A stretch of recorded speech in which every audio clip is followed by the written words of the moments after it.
The global trail of COVID-19 figures shows a steady advancement as indication that the pandemic may not be ending anytime soon.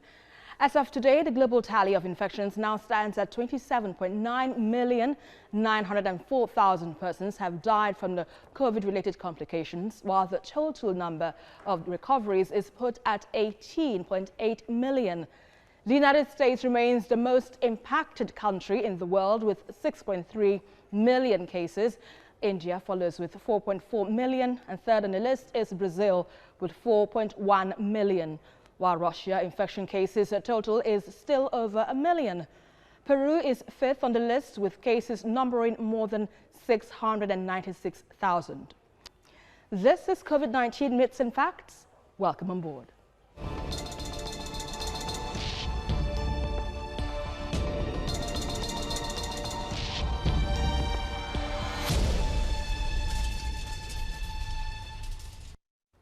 Now, as the world continues to grapple with the public health crisis that seems to have reshaped our behavioral patterns, let's be mindful of these few useful tips.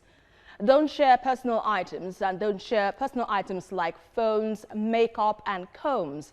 It is also important not to share utensils, eating utensils, and straws. And also, now is not the time to go out to eat. Avoid restaurants, coffee shops, bars, and other eateries.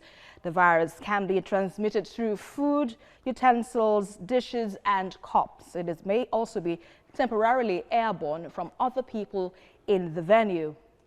Self-quarantine if sick. Call your doctor if you have any symptoms. Stay home until you recover. Avoid sitting, sleeping, and eating with your loved ones, even if you live in the same home. Wear a mask and wash your hands as much as possible if you need urgent medical care. Wear a mask and let them know you may have COVID-19. Now, Russia has announced that the start of mass vaccinations on volunteers, and the government and the Gamaleya Institute invited residents to take part in a post-registration clinical trial of the Sputnik V COVID-19 vaccine. The country's health department said in a statement that 40,000 people will be able to get a vaccine for free.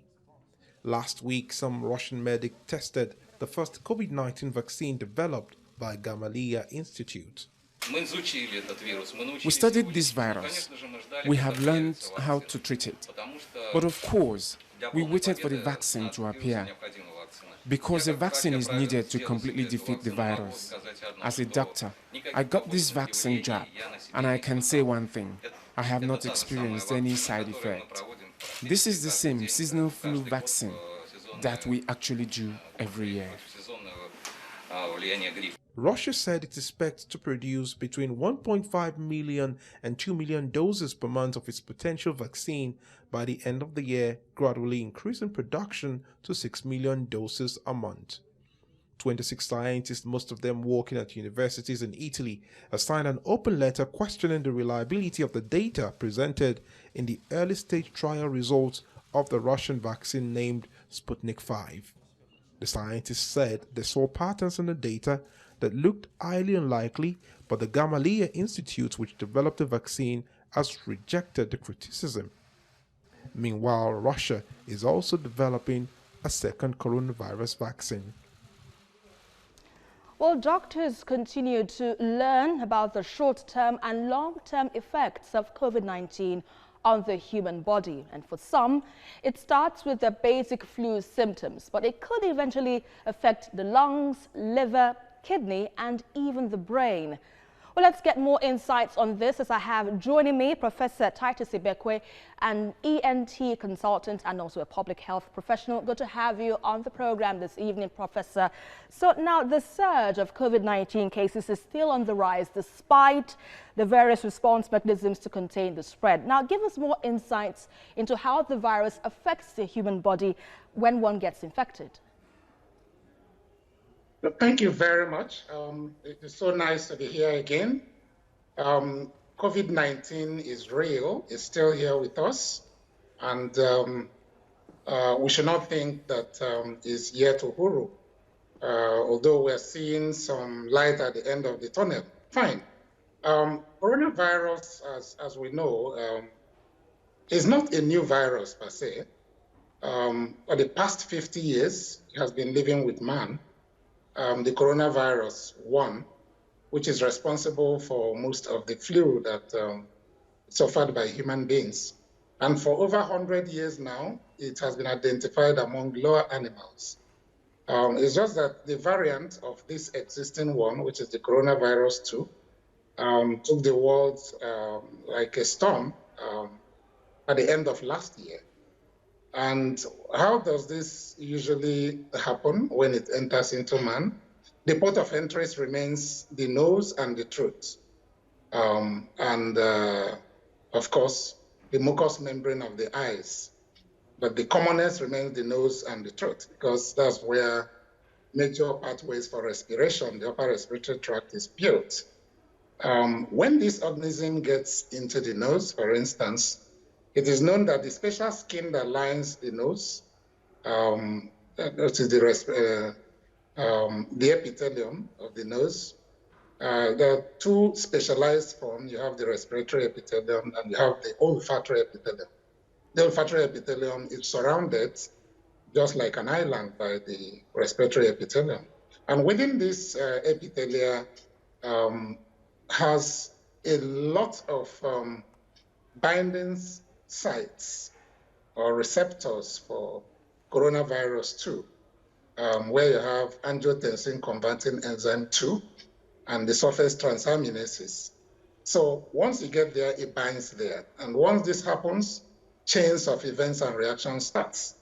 It's like it ignites and stimulates the replication of the coronavirus. They start replicating, dividing in their numbers, and before you know it, one will multiply into hundreds and thousands within the nasal cavity.